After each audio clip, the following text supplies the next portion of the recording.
Le Crédit Mutuel Nord-Europe présente l'agenda.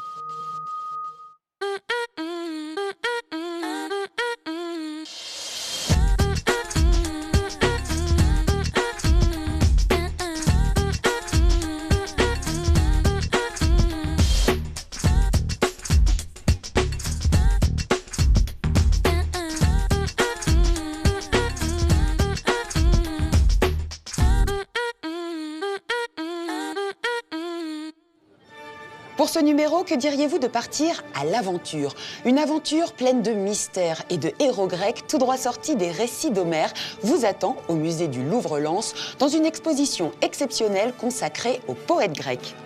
L'aventure, c'est aussi découvrir de nouvelles disciplines et nous avons la chance, dans les Hauts-de-France, d'avoir le Vidéo Mapping Festival, l'occasion rêvée de découvrir de nouveaux talents. Enfin, le Palais des Beaux-Arts de Lille est l'exemple même du musée qui se réinvente. Alors nous assisterons à la réintégration des plans reliefs dans leur salle d'expo après 10 mois de restauration.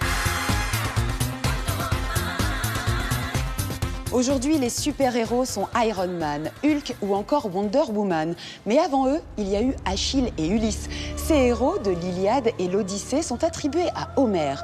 Et celui qu'on nomme le prince des poètes, de par son influence sur la plupart des artistes durant les siècles, est le héros de la nouvelle exposition du Louvre-Lens. 250 œuvres sont venues du monde entier et l'agenda était aux premières loges quand il a fallu les installer.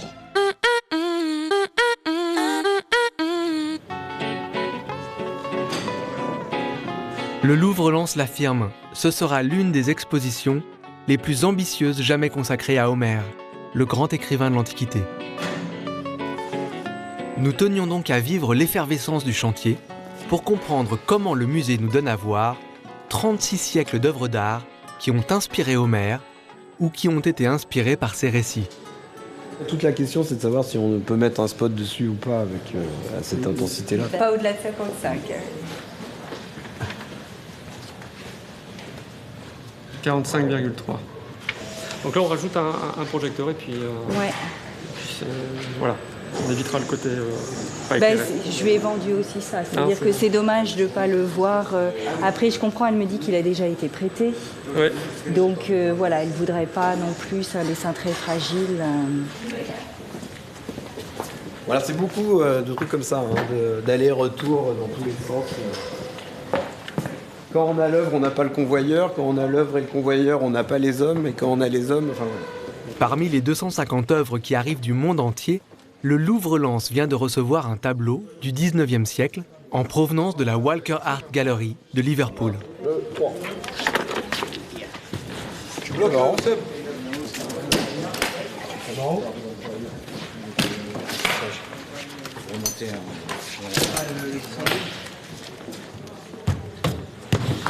Voilà. T'as une poignée, hein. Ouais.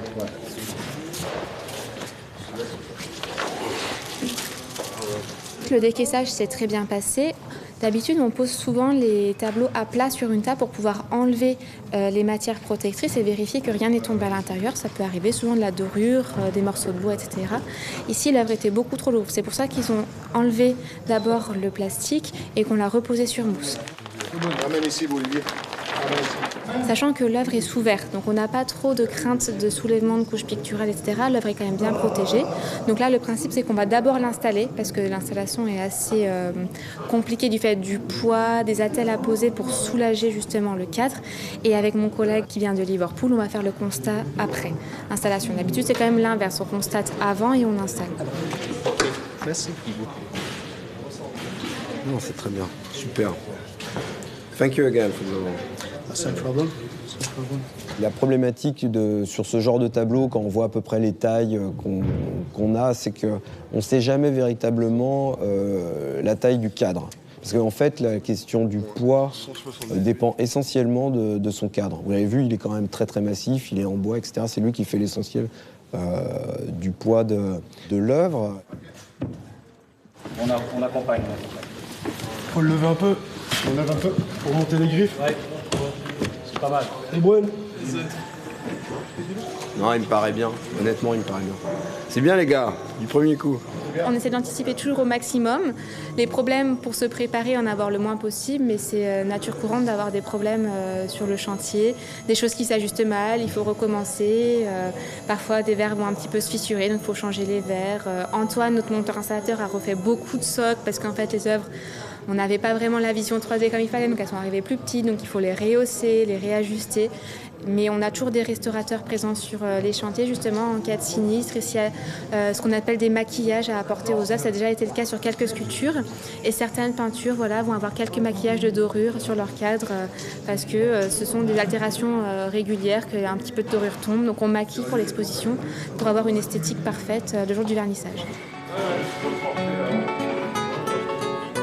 Si vous voulez désormais comprendre le rapport entre ce tableau et Homère, rendez-vous au Louvre-Lens pour ce nouvel événement d'envergure internationale. Il s'agit de la plus grande exposition jamais représentée en France sur Homère et nous allons l'explorer avec vous. Luc Pirala, bonjour. Bonjour. Vous êtes l'un des commissaires de cette exposition. Avant toute chose, quel est le tableau qu'on a vu à la fin du reportage ? Alors, le tableau qu'on vient de voir est un tableau de la fin du 19e siècle, peint par un artiste qui s'appelle Louis-Édouard Fournier et qui représente les funérailles de Shelley. Alors, ses amis poètes vont pas l'enterrer, mais l'incinérer comme un héros antique, comme en fait le décrit Homère. Et donc c'est une manière de voir comment Homère est un maître de vie, mais aussi un maître de mort en quelque manière, et qu'au XIXe siècle, il y a des grands artistes, des grands poètes qui ont voulu quelque part honorer leurs compatriotes avec ces funérailles à l'antique, à l'héroïque, à l'Homère, à l'homérique. Alors pourquoi une exposition sur Homère en 2019, ici au Louvre-Lens ? Au travers les thèmes qu'il a abordés, que ce soit la guerre, que ce soit ses voyages très longs, ses épopées, il y a quelque chose qui parle encore à l'homme actuel, malgré effectivement la distance qui nous sépare des temps qui sont racontés. Effectivement, la guerre est toujours quelque chose d'actuel, la question du devoir par rapport à cette guerre, le dilemme qu'il peut y avoir entre pour un héros de défendre sa famille, mais de quelque part l'abandonner, quelque part mourir, comme on peut le voir dans les funérailles d'Hector et d'Andromaque, sont encore des choses qui parlent à beaucoup. On est toujours là avec Homère, entre un poète du sentiment, des grands sentiments humains, de la guerre, de l'aventure. Et Ulysse est un personnage qui continue de fasciner encore aujourd'hui. Et les monstres qui nous sont contés dans Homère, les sirènes, les cyclopes, ont vraiment nourri notre imaginaire encore aujourd'hui. Si vous voulez, je vous dis les cyclopes, je vous dis les sirènes, vous allez pouvoir avoir une image. On visualise très bien. Quels critères avez-vous retenu pour choisir telle sculpture, telle peinture ? Comment s'articule finalement la visite ? On a quand même voulu donner aux gens ce qu'on cherche quand même quand on va voir Homère, c'est-à-dire vraiment les histoires et les personnages, à travers deux fleuves quelque part, donc une nef sur l'Iliade, une nef sur l'Odyssée, et puis une nef sur l'entre-deux, ce qu'on appelle les poèmes du cycle en fait. Tous ces épisodes qui ne sont pas vraiment dans Homère, mais qui font partie de l'histoire, jugement de Paris, enlèvement d'Hélène, et puis le fameux cheval de Troie, qui est évoqué quand même de manière très détournée dans l'Odyssée. Donc ça, on voulait vraiment le mettre en avant. Alors, monde imaginaire ou pas, on est tenté de faire le rapprochement entre les héros grecs d'il y a 30 ans et les super-héros d'aujourd'hui. Le musée du Louvre-Lens a réuni Achille, Ulysse, Spider-Man et Hulk. Le public a répondu présent et s'est déguisé le temps d'un week-end de super-héros.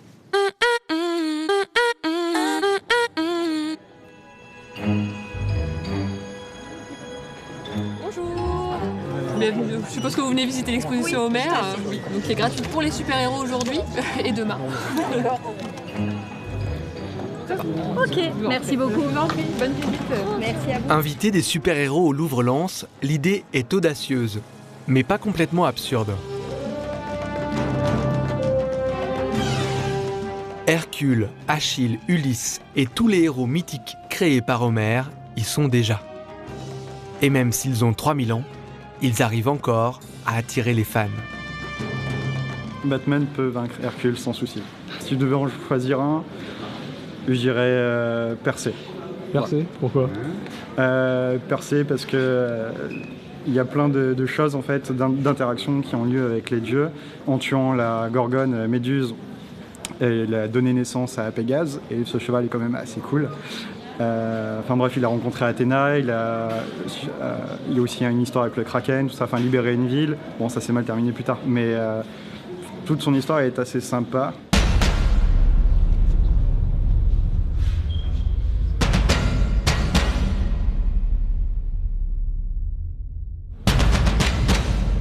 L'histoire avec Achille, à qui on enlève Briséis, du coup qui fait plus ou moins la grève. Enfin, ça c'est des choses que par contre je connaissais pas. Et la source, enfin le tableau, j'ai même mis le grand tableau là-bas avec la source de la source, avec l'histoire des pommes où il donne les 3 pommes. Et en fait, en fin de compte, c'est un peu les dieux qui se jouent des humains et qui déclenchent la guerre. Donc ça c'est quelque chose que j'avais pas du tout compris avant de venir. Achille, Ulysse, ce sont les grands-parents des super-héros qu'on connaît aujourd'hui. Parce qu'ils connaissent les mêmes étapes, ils doivent passer par les mêmes types d'épreuves, ils ont les mêmes rituels à passer dans leur existence, dans leur histoire, pour devenir en fin de compte des héros. Donc c'est une exposition qui ravit le public, d'autant plus que les enfants apprennent encore beaucoup aujourd'hui Homère à l'école, et souvent ce sont eux qui amènent leurs parents avec eux, donc ils ont une version illustrée en grand dans cette exposition de ce qu'ils ont pu voir aussi à l'école. Donc c'est une formidable façon pour eux de partager aussi avec leurs parents des choses qu'ils connaissent, et puis des choses que les parents connaissent aussi bien sûr. Et ben la grosse vague, eh bien c'est effectivement il ne faut jamais oublier que les objets qui sont dans les musées, les œuvres d'art, les statues, les peintures, ce sont les reflets de la vie, ce sont les reflets d'artistes qui ont vécu leur époque, qui ont vécu leur histoire et qui en fin de compte racontent des choses qui sont là depuis toujours dans l'humanité. Donc il n'y a aucune raison que ça ne parle pas à tout le monde. Chacun peut être touché à sa manière par les œuvres et chacun peut les interpréter.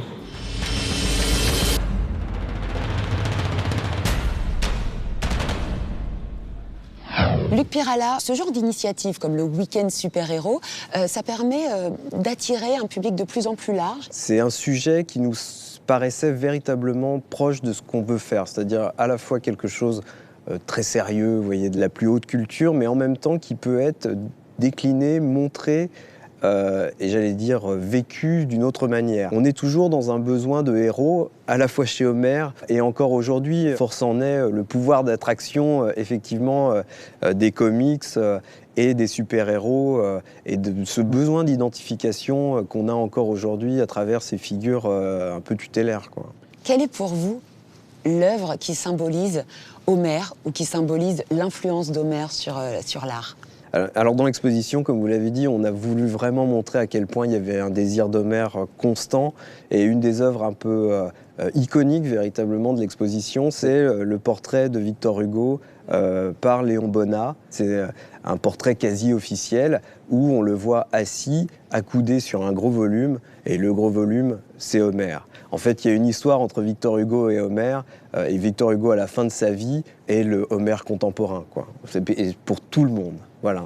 On est bien d'accord. Merci Luc Pirala. Merci beaucoup. Il n'est pas rare pour des œuvres d'art de partir en restauration, mais quand il s'agit des plans reliefs du Palais des Beaux-Arts de Lille, l'opération embellissement dure 10 mois. Alors, comment optimiser cette longue période d'attente ?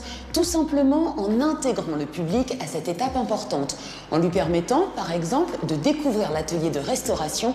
Le musée a eu une idée de génie. Retour en images sur la réintégration des plans reliefs au Palais des Beaux-Arts de Lille.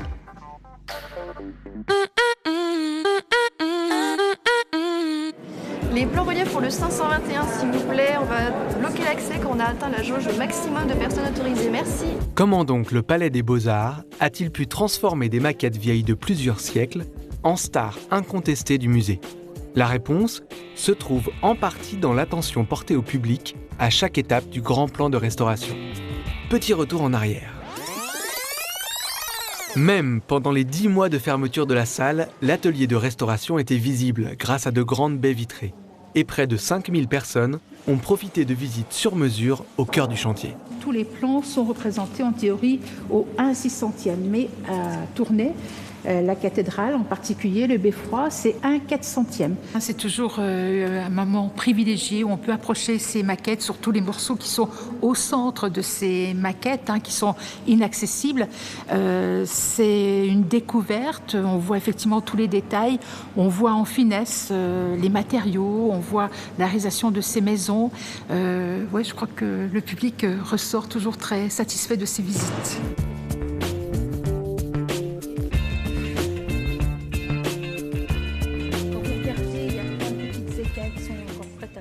Il y a quand même un engouement, il y a aussi toute une volonté de la part du musée de faire connaître cette collection, qui est une collection un peu rigoureuse, un peu austère, mais de la rendre beaucoup plus accessible.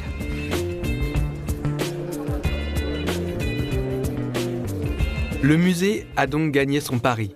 Les plans reliefs continuent de fasciner les humains et les humaines du XXIe siècle. Regardez, ça s'est allumé là-bas en fait. C'est génial! Du coup, le Palais des Beaux-Arts, il est là. Nous, on vit dans la ville actuelle et ça n'a strictement rien à voir avec ce qu'on voit. Ça nous permet de nous repérer, de nous voir un peu l'avant-après et tout. C'est rigolo en fait, c'est plus interactif et tout ça. On visualise beaucoup mieux en fait. On se rend compte de comment c'était avant qu'on arrive.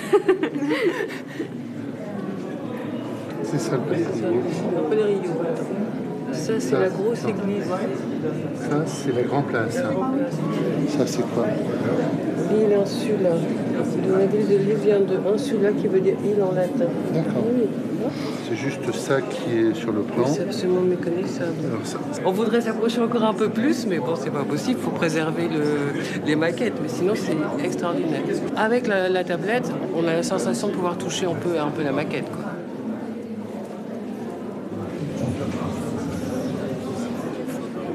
L'objectif premier, c'est le public, ce sont les visiteurs. Moi, je suis très émue aujourd'hui parce que ça a été une aventure très collective avec une équipe vraiment renforcée, soudée, présente, 15 restauratrices.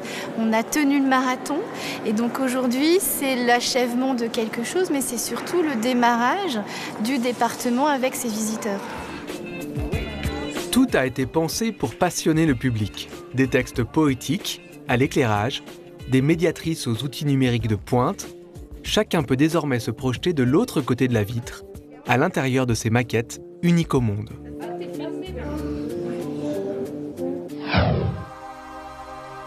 Lors de la soirée d'ouverture du Video Mapping Festival, l'île est devenue une ville de lumière.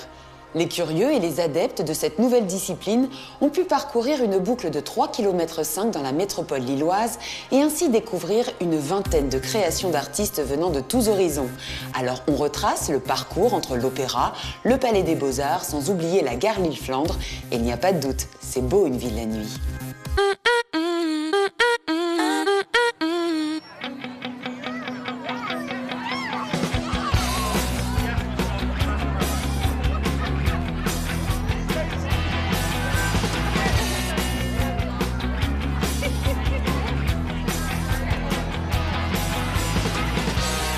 Quand les façades prennent vie, les rues grouillent de monde. À Lille, le lancement du 2e Video Mapping Festival a connu un succès colossal. L'occasion pour nous de retrouver Momoko, que nous vous avions présenté le mois dernier en pleine création. C'est très stressant de voir tout ce monde-là qui vont regarder mon truc, quoi. C'est stressant. Bon, c'est cool qu'il y ait autant de monde, hein. Il y en a qui filment, ça me fait plaisir quand même.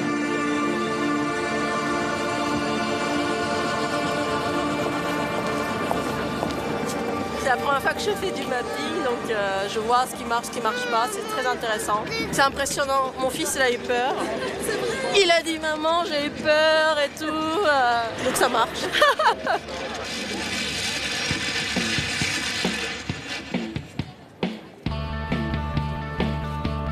La recette du succès ?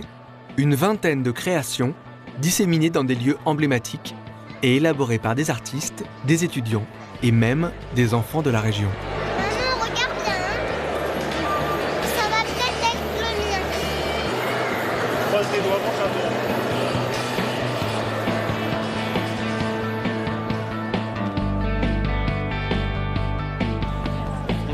Avec une thématique sur les séries, la façade de l'Opéra célébrait en beauté la fin du festival Sérimania.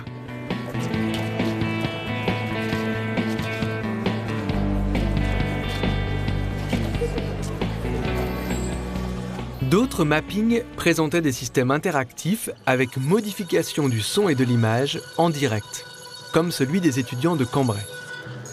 C'est pas seulement on va le montrer à nos professeurs, mais on va le montrer à un vrai public. On va s'investir dans quelque chose de réel en fait. De la visibilité en temps réel, et c'est pas dans toutes les écoles. Je pense qu'on a une option expérimentale qui s'offre à nous. Et c'est une école où on expérimente énormément et on a eu la chance pour la première année de faire ça.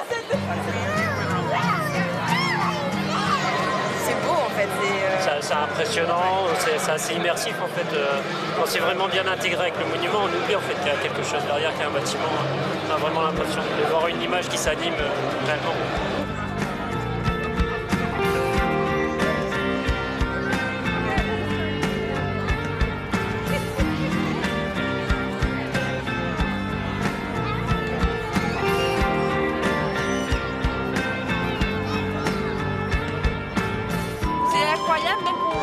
Justement, pour moi ça fait vivre la ville, au moins il y a du monde, on voit bien ça.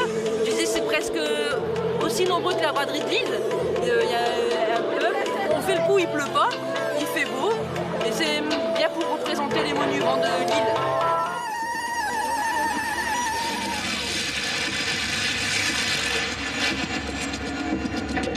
Le 29 mars a eu lieu l'inauguration du Vidéo Mapping Festival à Lille.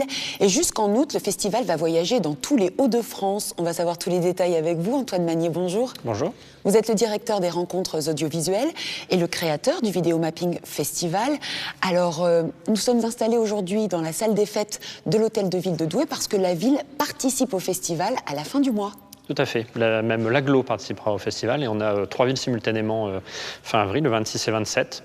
Donc ici, Hôtel de Ville de Douai, donc dans la cour en immersif, en U. Donc ça va être une configuration un peu particulière. Le public sera dans la cour et sera complètement immergé dans le mapping. Et simultanément, l'église d'Arleux et le château Bernicourt de Rovaranda. Donc il y a des bus qui feront la navette. Donc on pourra sur la soirée découvrir les 3 villes et les 3 mappings. Alors quand on sait qu'une création est pensée pour un bâtiment particulier, pour une architecture bien précise, comment on organise ces manifestations sur toute la région ? Alors d'abord, on demande quel territoire souhaite y participer. Donc il y a des villes, des agglomérations qui se positionnent et qui souhaitent accueillir une étape du festival. Et ensuite, on travaille à chaque fois localement sur le choix du bâtiment, le choix de la configuration du mapping. Et ensuite, on a une création spécifique à chaque fois, puisque le mapping, c'est vraiment quelque chose qui est pensé pour un bâtiment ou un objet ou en immersion quand on est dans une salle. Donc ça veut dire à la fois une création graphique qui va épouser les volumes du support et un sujet qui est pensé vraiment localement. Donc on est vraiment sur une création située et spatialisée par rapport à chaque étape. Donc des créations uniques à chaque étape du festival. Donc forcément, par exemple, Momo Cossetto, qui a travaillé particulièrement sur la gare Lille-Flandre, son œuvre, par définition, ne pourra pas être projetée ailleurs. Le sujet souvent est pensé pour, je sais pas, par exemple l'histoire d'un bâtiment, donc c'est adapté. Après, on peut avoir des éléments graphiques, des concepts qui sont adaptés sur un autre bâtiment. On peut recycler une image. On peut recycler certaines choses, mais la création va devoir quand même être faite à chaque fois. La deuxième édition a donc été lancée. Quelle est la différence ou qu'y a-t-il de nouveau par rapport à la première édition ? Alors, pas de révolution, on garde le même concept. Hein, donc, un lancement lillois, une itinérance en région, un temps professionnel également sur le démarrage. Donc, on est plutôt à peaufiner, monter la qualité de l'événement. Voilà, mais on est assez proche de l'année dernière. Et il y a toujours cette volonté de faire des ateliers. Pourquoi c'est important pour vous ? Alors on va en effet à chaque fois mêler des créations professionnelles, des créations issues de résidence, des workshops avec des étudiants d'école supérieure et des ateliers d'éducation à l'image. C'est important pour nous d'avoir cet outil qui est à la fois une façon de faire de l'éducation à l'image et aussi de créer un lien en population. C'est un atelier participatif. Les enfants vont pouvoir finalement comprendre ce que c'est que le mapping, devenir les ambassadeurs de l'événement, venir voir ce qui a été fait, partager avec des proches. Alors, vous avez fait intervenir des grands noms du mapping pour des conférences. Comment est perçu le mapping à la française ? Alors, il y a une French Touch dans le mapping, comme dans d'autres secteurs. Il y a pas mal de secteurs artistiques où la France est identifiée pour avoir une approche un peu particulière. Dans le mapping, on a en plus des pionniers du mapping qui sont français. Donc, voilà, la France garde une image très positive sur le mapping, à la fois pionnier et une façon un peu innovante de travailler le mapping. Alors, Béthune, Douai, Maubeuge, Arras et plein d'autres villes participent au Vidéo Mapping Festival. Pour avoir tous les renseignements, on se dirige vers quel site ? Il y a le site internet videomappingfestival.com. Merci beaucoup Antoine Magnier. Merci.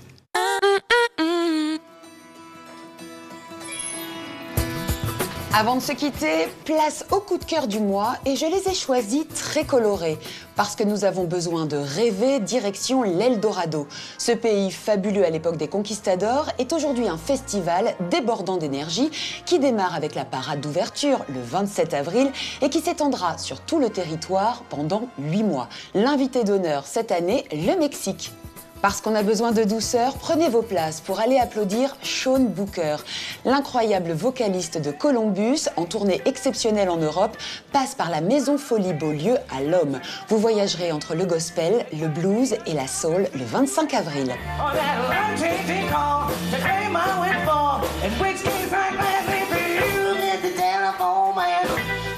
Parce qu'on a aussi besoin de féerie, laissez votre âme d'enfant s'émerveiller dans la forêt bleue. Cet opéra entrelace les contes et réunit le petit chaperon rouge et le loup, l'ogre et le petit poucet ou encore le prince et la princesse. Les séances publiques se jouent à l'atelier lyrique de Tourcoing du 24 au 28 avril. Et parce qu'on a tous besoin d'évasion, partageons le voyage autour du monde d'Hervé Di Rossa. L'artiste expose ses trésors à la banque à Béthune. On y découvre des œuvres produites au Cameroun et au Portugal et on est submergé par sa création riche, dense, expressive, emplie d'humour et surtout très colorée. Je vous laisse avec ce beau programme et en attendant le mois prochain, si vous aussi vous voulez être un héros, suivez les conseils de Maximus. Ce qu'on fait dans la vie résonne dans l'éternité.